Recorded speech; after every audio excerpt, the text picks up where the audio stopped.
puede ser novedoso un Call of Duty? Los estadounidenses de Treyarch quieren demostrarnos lo contrario con Black Ops 2, un shooter que nos llevará a la guerra futura con nuevas armas, vehículos y oportunidades con las que intentar ganar una guerra inédita para esta serie, la de la innovación. Entrevistamos a Lamia, máximo responsable del estudio desarrollador, para conocer más sobre las operaciones encubiertas de la popular serie de Activision.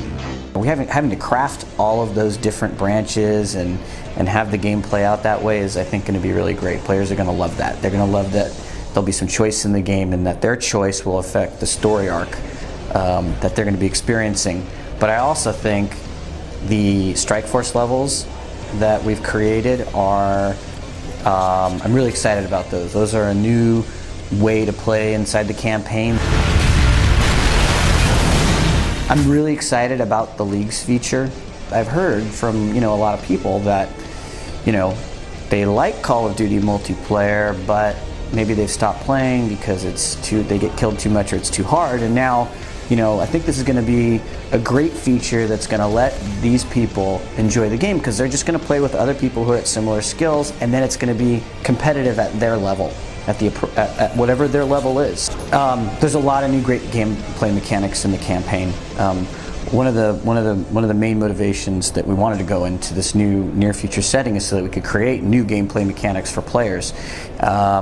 So with this new technology that we're coming up with, there is new weaponry and new attachments that is attached to all that technology, but there's also all the advancements in robotics and drones, which translates for us into new gameplay, right?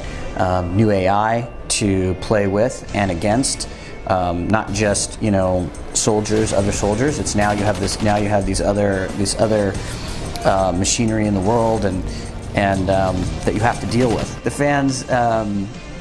They love talking about zombies and they want me to talk about zombies. We're going to talk about zombies just a little bit more later, but I think that in general, fans in the campaign have been asking for more choice in the campaign to affect the outcomes of their gameplay, and that's something that was important to us. And so the way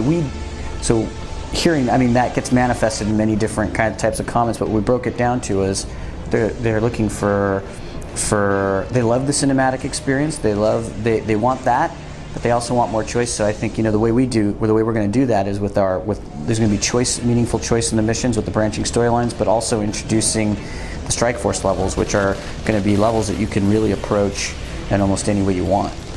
So in the campaign, there's a lot of new places we're going to be taking you, and there's going to be new threats that you're going to have to deal with. The thing about the campaign is that there's a lot of diversity in it.